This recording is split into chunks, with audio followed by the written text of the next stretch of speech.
Meus amados irmãos, a paz do Senhor Jesus.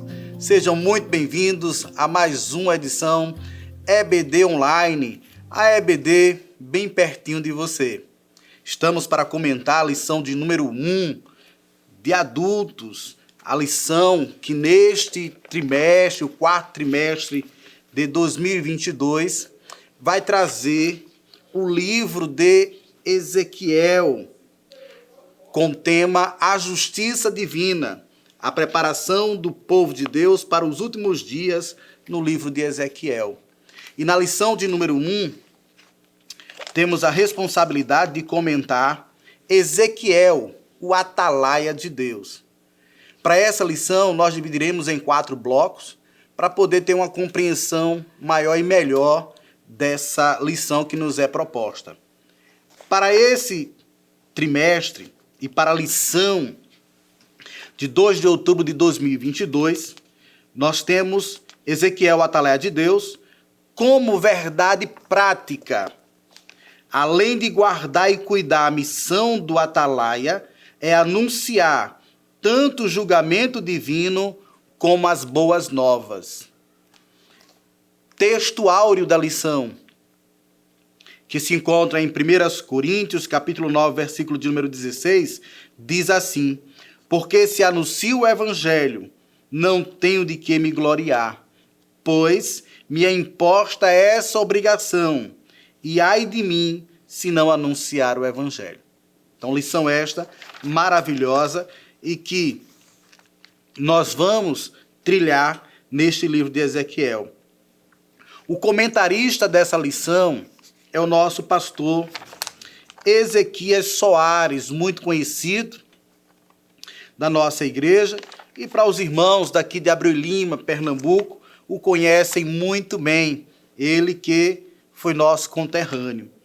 E caso os irmãos tenham alguma curiosidade de saber mais alguma coisa sobre o nosso pastor Ezequias Soares, recomendamos então a revista Ensinador Cristão, que traz um artigo com algumas coisas pertinentes à lição. Na página de número 25, o nosso pastor Ezequias traz uma abordagem sobre o livro de Ezequiel e a revista faz então uma apresentação do nosso comentarista. Então fica aqui para os irmãos esta dica. E é claro, aproveitando já a revista Ensinador Cristão, na página 31, nós temos então já uma pré-aula para que os irmãos possam aproveitar e ampliar os vossos conhecimentos e ajustar no vosso planejamento de aula, tá bom? Então também traz objetivos e traz um quadro que eu, quando chegar no momento da exposição, vou trazer aos irmãos esse comentário, que achei muito pertinente para esse momento, tá bom?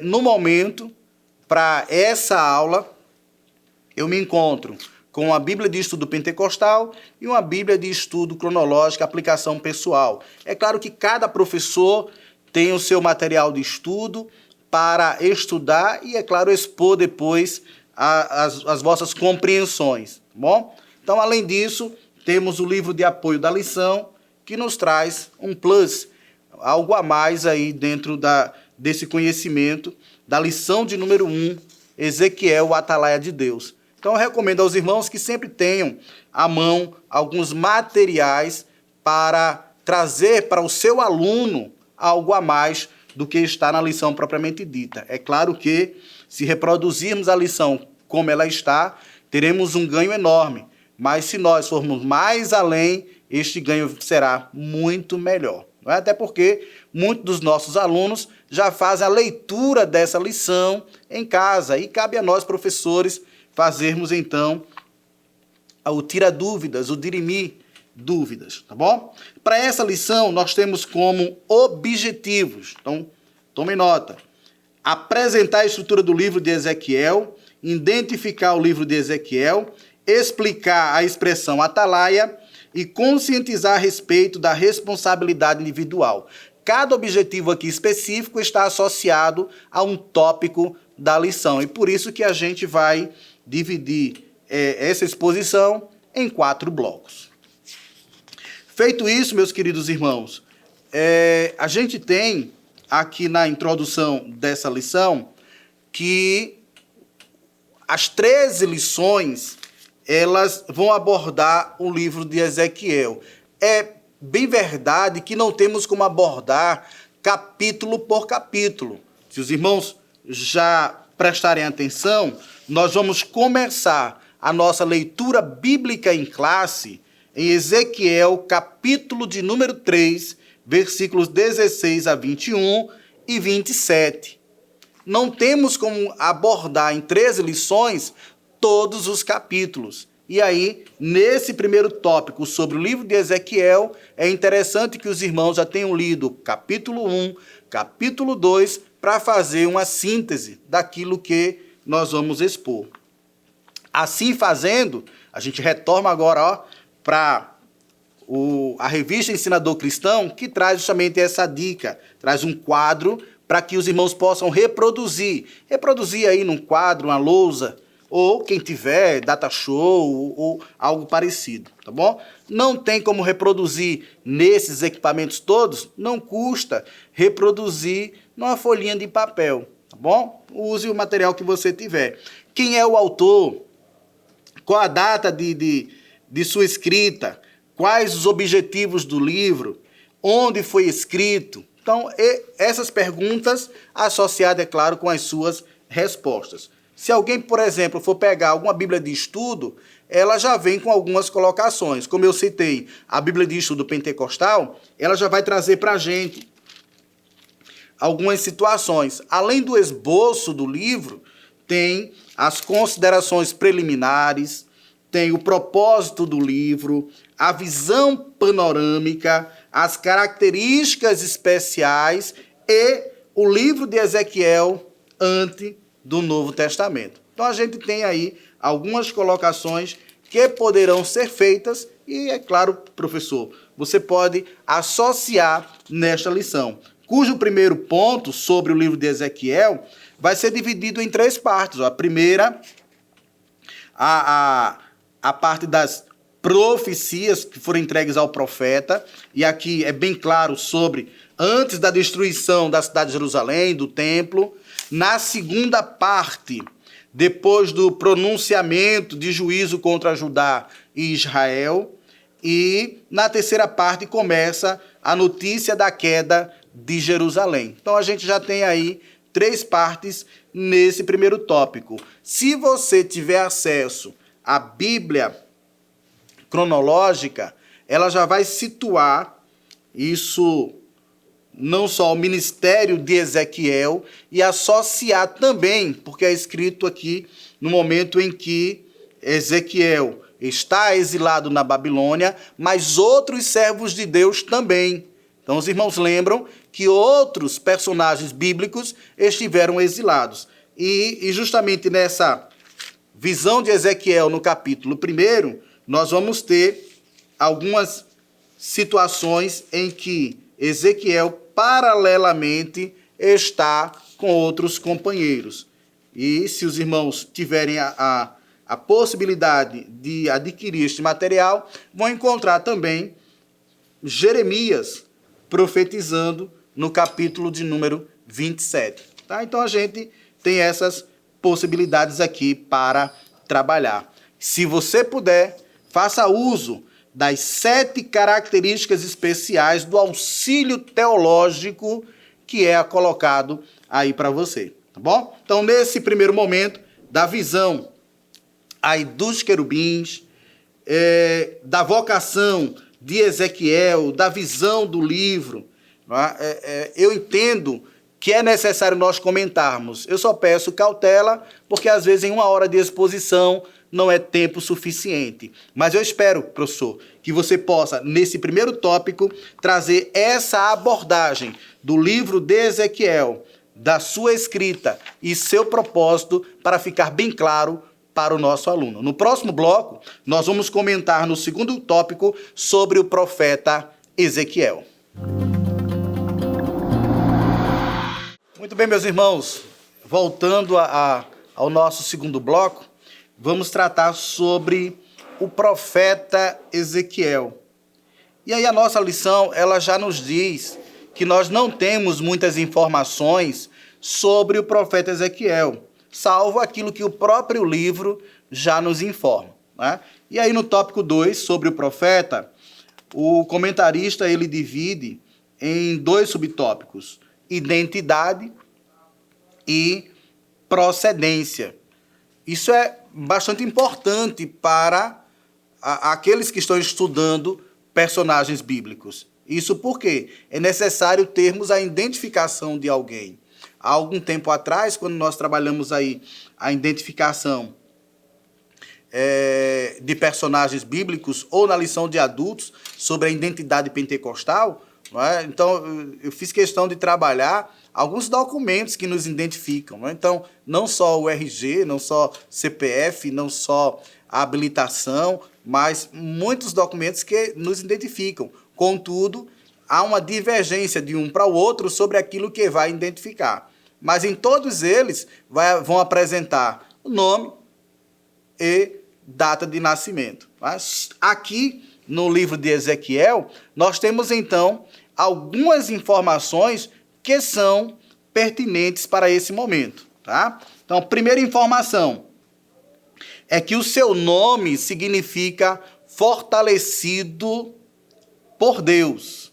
Então, isso nós vamos encontrar também, não é, tanto nas Bíblias de estudo, como em materiais bibliográficos que sejam extra para esse momento de aula, não é?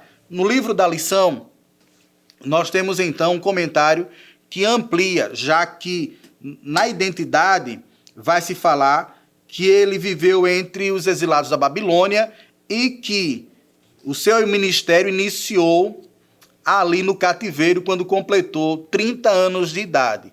Essa informação, ela ainda diverge entre alguns pesquisadores do livro, mas o pastor Ezequiel Soares faz questão de frisar que naquele período o ministério profético iniciava-se justamente aos 30 anos de idade, por isso que é associado essa idade no começo do seu ministério. Então, nós temos aí a ideia lá identificando que, iniciando o seu ministério, ele tinha aí os 30 anos de idade, tá bom? Isso é confirmado em algumas Bíblias de estudo e não vai ter problema nenhum você fazendo essa afirmação de que na identidade de Ezequiel, o seu nome trata como fortalecido por Deus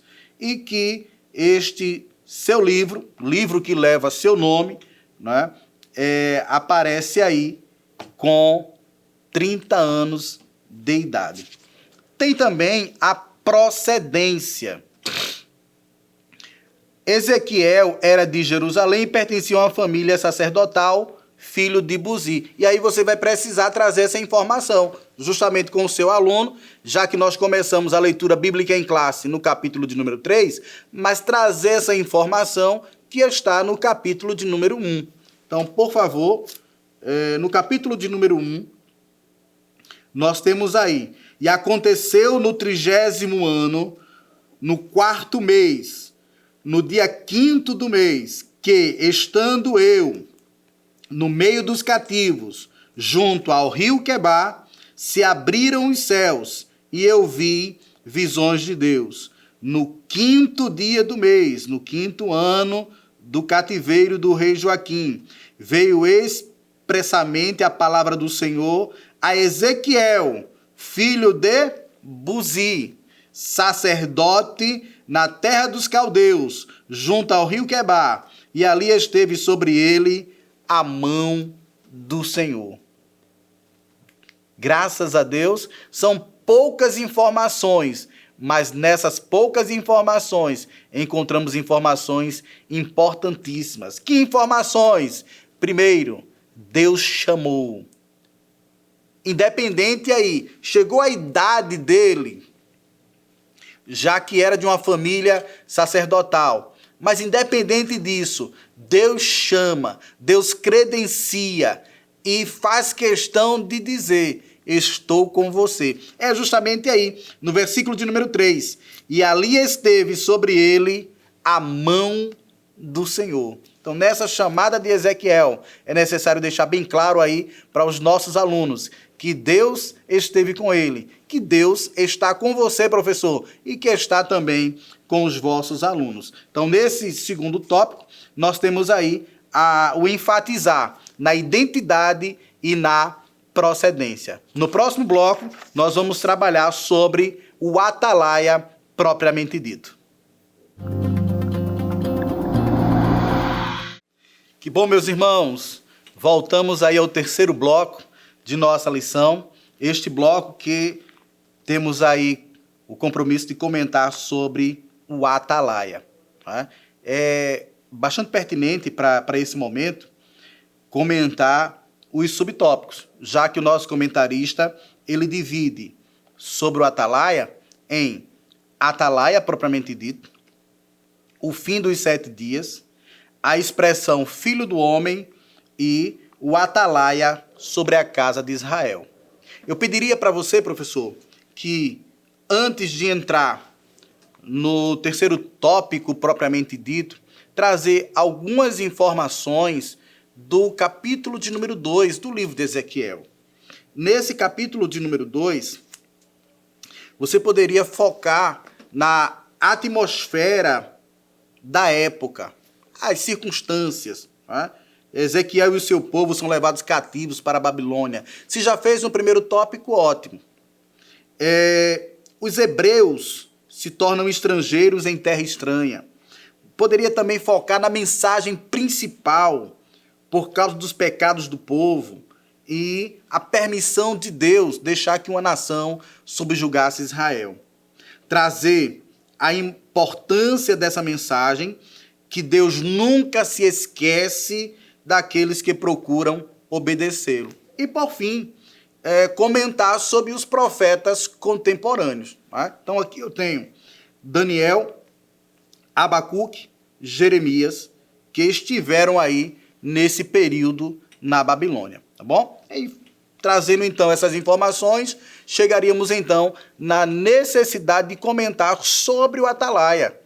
Por que, então? E você pode colocar aí um quadro para os seus alunos sobre o atalaia, já que o comentarista ele vai trabalhar aí atalaia como lugar alto. Mas percebam que esse atalaia ele vai ter significado diferente. Então, primeiro, para lugar.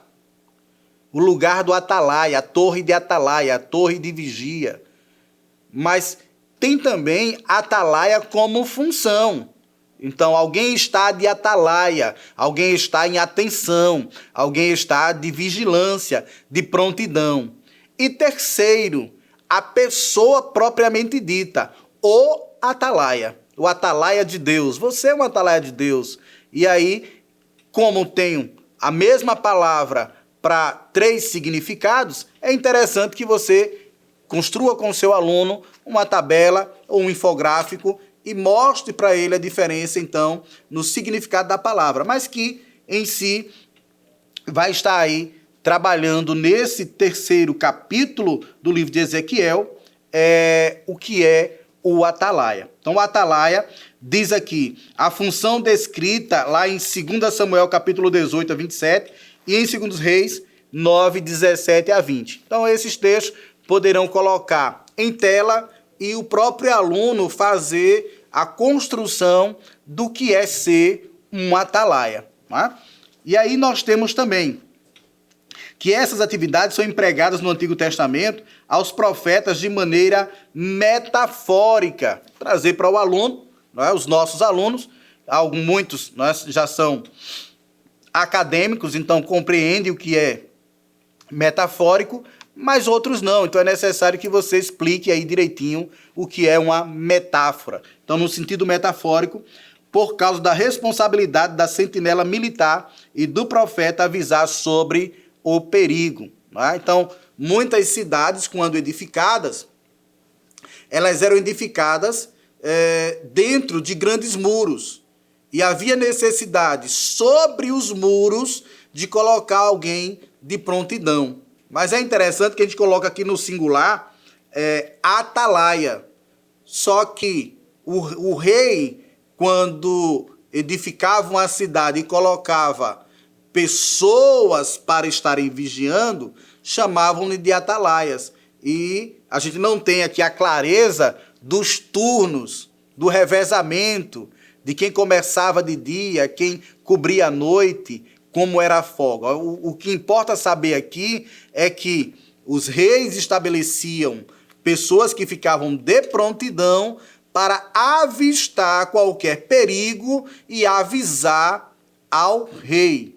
E, posteriormente, o povo ficava ciente dos perigos que viessem bater à porta do reino. Tá bom? Então, nós temos aqui a questão da atividade do profeta como atalaia, no sentido figurado. Então, o profeta não iria subir em nenhum muro que estava rodeando a cidade, mas o profeta estaria nessa situação figurada, de estar sempre num local alto, visando os perigos que rodeassem o reino. E, uma vez acontecendo isso, a obrigação de abrir a boca e externar o perigo que rodeava a cidade.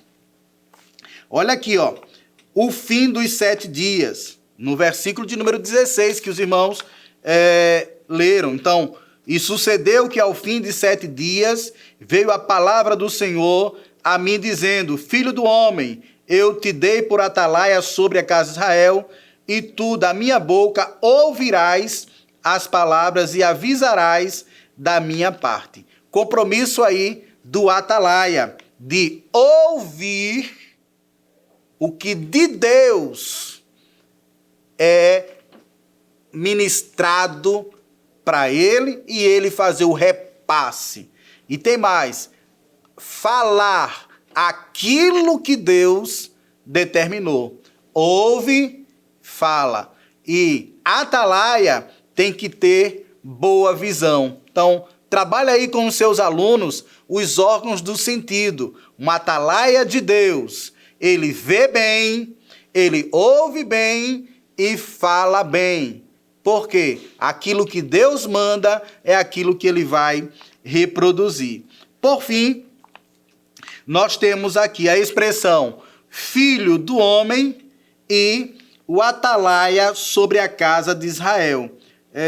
Nesse sentido de que ele era filho do homem, Deus não se dirige ao profeta pelo nome, mas como filho do homem. Não sei se vocês lembram, mas o próprio Jesus, ele fez questão lá em João de se colocar como filho do homem.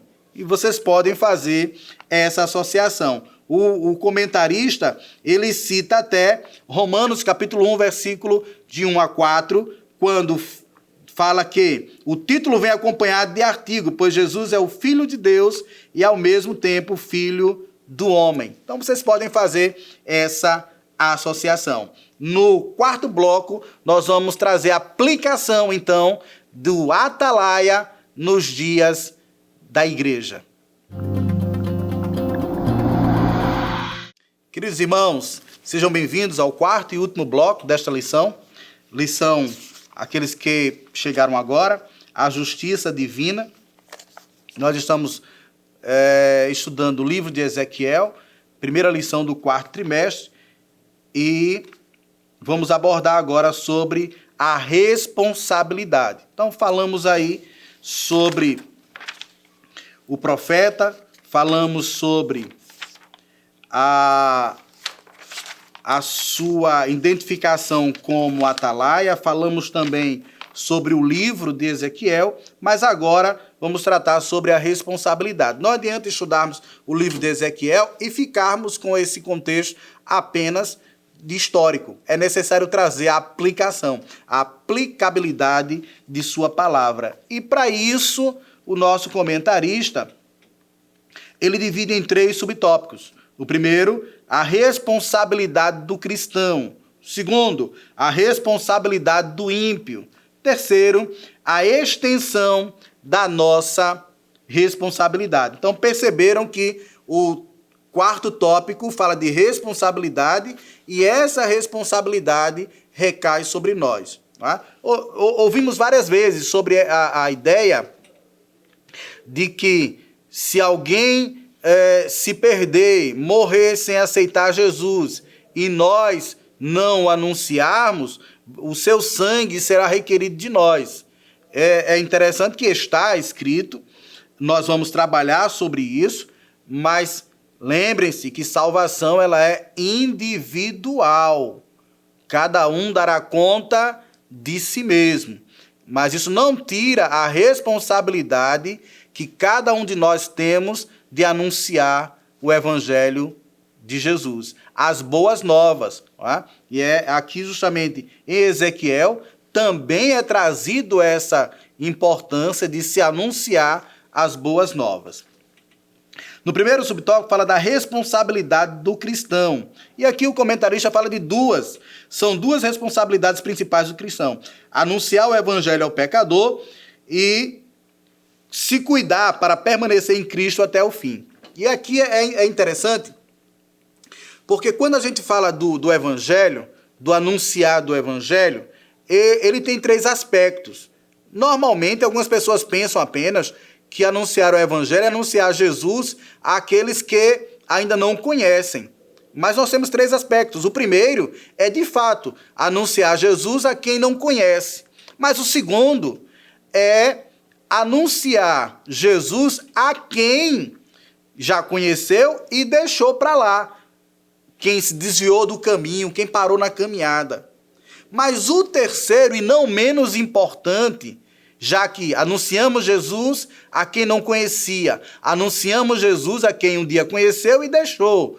Mas o terceiro é de permanecer anunciando aos que conhecem Jesus. E este compromisso se dá no discipulado, na EBD, nos cultos de ensinamento, que nós chamamos de doutrina. Então, é necessário que a gente continue anunciando as boas novas, anunciando o evangelho. Né? Então, a palavra de Deus precisa ser anunciada para que nós, enquanto cristãos, tenhamos a responsabilidade de continuar anunciando, já que muita gente pensa que essa responsabilidade de anunciar é apenas do pastor, é apenas do professor da escola bíblica dominical. Nós temos essa função, sim, mas todo servo de Deus também tem essa função, já que Jesus fez questão de, na grande comissão, colocar essa responsabilidade para todo mundo, né? Ide, pregai a toda criatura. E é interessante que essa palavra pregai, lá em Mateus 28, ela é traduzida por ensinai. Ide e ensinai. Então, repassar essas boas novas, instruir nas palavras do mestre. Então, além da responsabilidade do cristão, que nós temos aí no verso 18...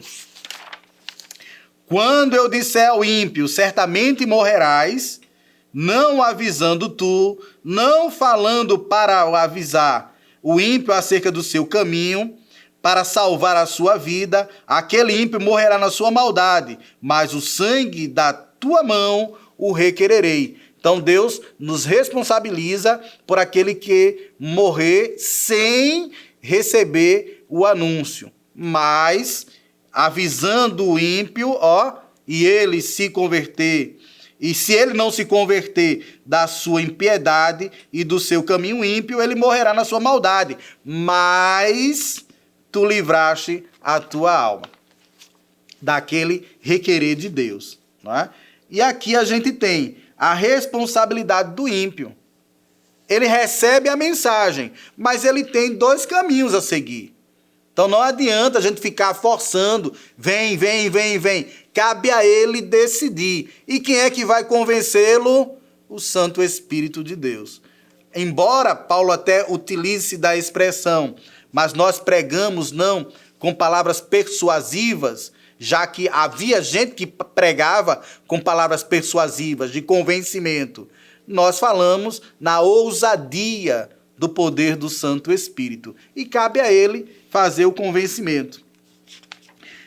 No terceiro subtópico, a expressão da nossa responsabilidade.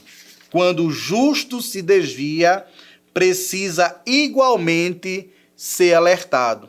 E isso acontece. E justamente a nação de Israel estava totalmente perdida. Lembremos que nesse período a nação já havia sido dividida, Judá e Israel. Então nós tínhamos duas nações, mas que as duas estavam perdidas e estavam cativas em Babilônia. Versículo de número 20 da nossa leitura bíblica em classe nos diz: semelhantemente, quando o justo se desviar da sua justiça e fizer maldade, e eu puser diante dele um tropeço, ele morrerá, porque não avisando tu, no seu pecado morrerá, e suas justiças que praticara não virão em memória, mas o seu sangue de tua mão o requererei. Então, mesmo aqueles que se desviarem do seu caminho, nós, enquanto servos de Deus, temos esse compromisso de levar a palavra do Mestre para esses tais. E com isso, meus amados irmãos, concluímos aqui o quarto bloco desta lição. Lição essa que traz para a gente o compromisso de sermos atalaias de Deus, que ouve, que vê e que fala aquilo que Deus manda. Que Deus abençoe e mantenha firme o compromisso de pregar o Evangelho a toda criatura. Que Deus te use mais uma vez, querido professor, com muita ousadia na sala de aula. Permitam-me, para fechar o comentário de hoje, trazer então a verdade prática de nossa lição. Além de guardar e cuidar, a missão do atalaia é anunciar tanto o julgamento divino como as boas novas. Que Deus abençoe em nome de Jesus. Que o conhecimento é capaz de mudar a vida de quem lê, a gente já sabe. E que livro você pode comprar em qualquer livraria. Mas nós transformamos 100% do nosso lucro em mudança de vidas, através da ação social, evangelismo e missões. Ao adquirir qualquer um de nossos produtos, seja presencial ou à distância, você está investindo em alguém. Na próxima vez que você for comprar livros ou artigos evangélicos, não vá em qualquer lugar. Vá na Livraria Arca Missionária. Uma nova história começa quando você compra aqui. Agora você pode fazer a sua contribuição através do Pix, uma operação rápida, segura e sem custos. Abra o aplicativo do seu banco, clique na opção Pix e em seguida vá na opção Transferência. Depois é só digitar nossa chave Pix, que pode ser o nosso CNPJ, 11 120 490 0001 86. Nosso e-mail contribua@eadalp.org.br ou nosso celular 81 98883 2755. Verifique se a contribuição é para a Igreja Evangélica Assembleia de Deus em Abreu Lima, Pernambuco. Confirme a transferência e depois siga o procedimento do seu banco. Anote nossas chaves Pix para não esquecer. CNPJ 11 120 490 0001 86. E-mail contribua@iadalp.org.br. Celular 81 98883 2755. Você está contribuindo para o crescimento da obra de Deus.